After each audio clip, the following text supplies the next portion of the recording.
Bismillah ar-Rahman ar-Rahim, and may God's peace and prayers be upon all of His prophets and the last of all prophets, Muhammad. May God's peace and prayer be upon him. Assalamu alaikum. And again, it's very good to be together to talk about an important pillar in the way we live Islam.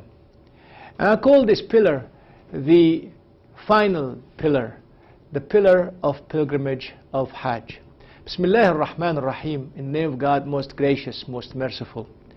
وَأَذِّن فِي النَّاسِ بِالْحَجِّ يَأْتُوكَ رِجَالًا وَعَلَى كُلِّ ضَامِرٍ يَأْتِينَ مِنْ كُلِّ فَجٍّ عَمِيقٍ.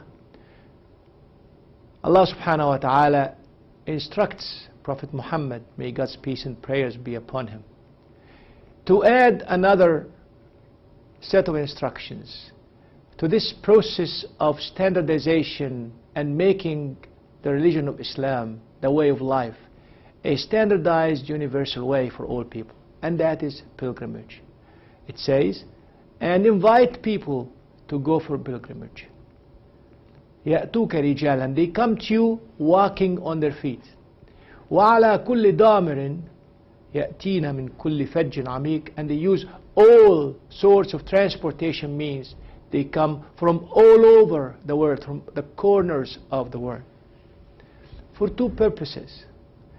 One, Bismillah ar-Rahman ar-Rahim, لِيَشْهَدُوا مَنَافِعَ لَهُمْ. First, to get to interact, to discuss the state of the Ummah, to do the plans for the next year, to get to meet each other so they can benefit from their presence personally and to benefit the Ummah at large, internationally. And the second thing is وَلِيَذْكُرُ اسْمَ اللَّهِ, and for the remembrance of the name of Allah, فِي أَيَّامٍ مَعْلُومَاتٍ, in specific days. This was revealed in chapter number 22, Surah Al-Hajj, from 27 to 33. And when I think about Hajj, I think about a huge international conference from representatives from all over the world. As a matter of fact, I have had the honor of going for Hajj. And you rotate around the Kaaba from the time you land in the airport in Jeddah to the time you leave. You see the whole world coming to one corner block around the Kaaba. People of all colors, of all ethnicities, of all languages. It is a realization of the dream of man, and that is to unite the world. As a matter of fact, I've had a number of dealings with the former Soviet Union people who believed in communism.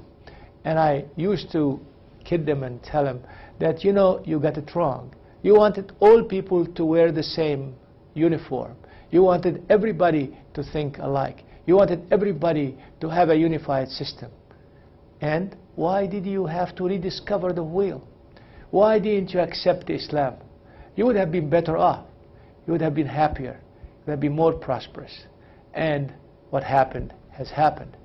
So my dear friends, my dear brothers and sisters, and my dear everyone who's watching this program, pilgrimage is a fascinating process where an aimless person who had probably been praying, paying the zakah, the alms, who probably had been doing all the requirements of God and being a nice Muslim, but then he has not decided once and for all to become the privileged who says, today I'm going to start joining the club of the privileged, not the rich, not the famous, not the powerful, but the privileged who have decided to go for Hajj, to start anew, to start a new beginning for my life in preparation for a better future.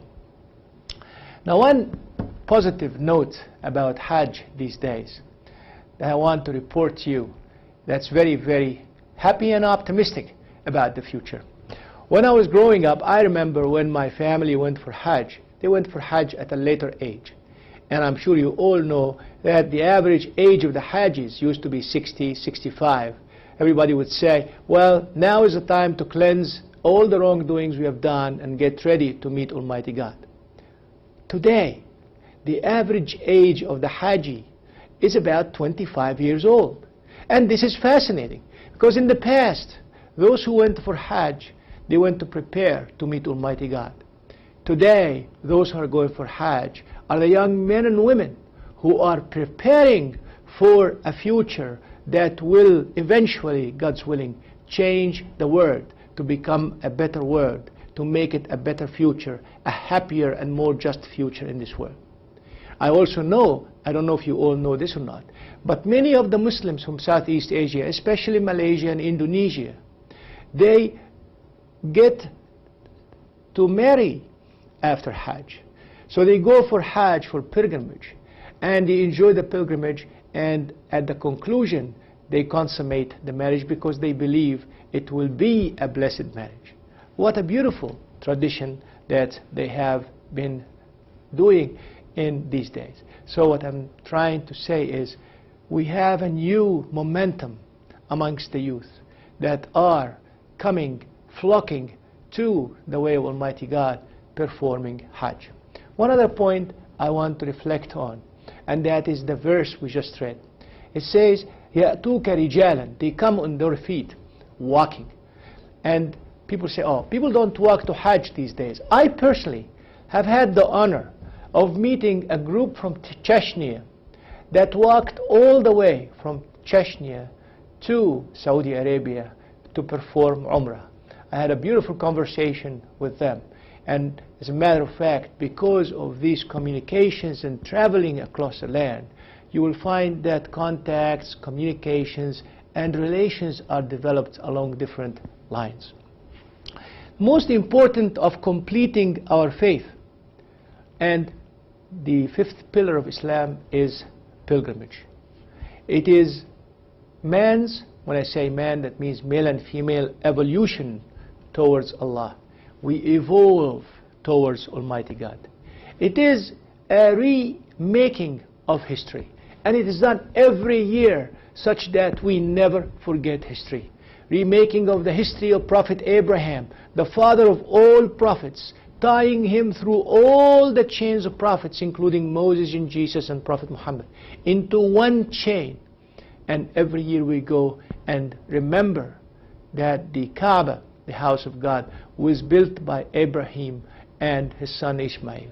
We remember the event when Ishmael accepted to sacrifice himself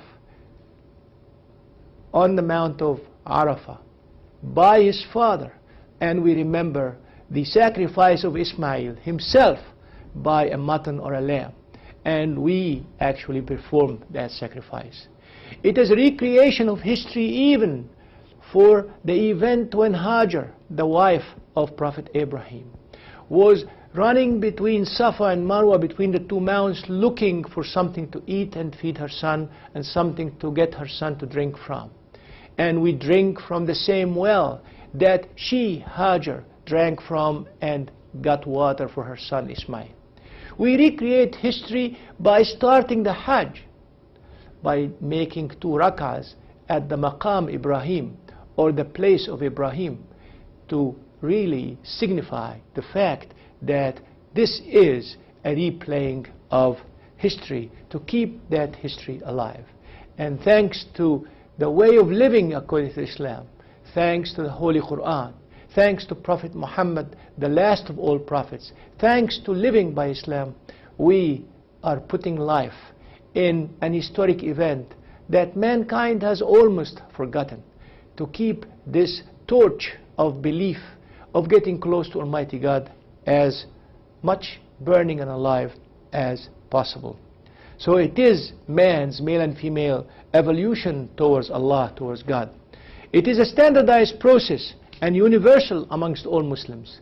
You will find people from all over the world enjoying Hajj in the same standardized way, regardless where they come from or what school of thought they follow. It is a symbolic demonstration of the philosophy of creating Adam. It is a show of creation. It is a show of history. It is a show of unity. It is a show of Islamic ideology and its origin. And it is a show of the Ummah for the Ummah. And the fascinating thing is that everyone is dressed up the same way, in a very humble and simple, inexpensive clothing that is the same for the poor and for the rich. And when you go for Hajj, you don't know who is affluent and who is not, who is powerful and who is not, who is a high-level government official and who is not, because we all mix up, unite in one body, rotating in a mass that brings into our hearts the feeling of unity, the feeling of brotherhood, the feeling of sisterhood, the feeling of one ummah that will make a difference in this world. I pray that for those who have not performed Hajj, they will perform Hajj soon. And for those who would like to know about Hajj and they have not accepted Islam yet, to please read a very, very interesting book by Muhammad Asad. It's called The Road to Mecca, a fascinating book by a person who used to follow the Jewish faith and he changed to Islam. And he was one of the important founders of the Islamic Republic of Pakistan. Please read about Hajj, watch some of the movies. CNN has a beautiful program on Hajj. ABC News has got a very nice program on Hajj. And I wish that those who have not performed Hajj will perform it, and I hope that you will enjoy getting to know more about this way of living according to Islam. Thank you very much, and I wish you the best. Wassalamu alaikum wa rahmatullah. This is Yahya Abdul Rahman signing off and bidding you the best for you and your dear family. Wassalamu alaikum wa rahmatullahi wa barakatuh.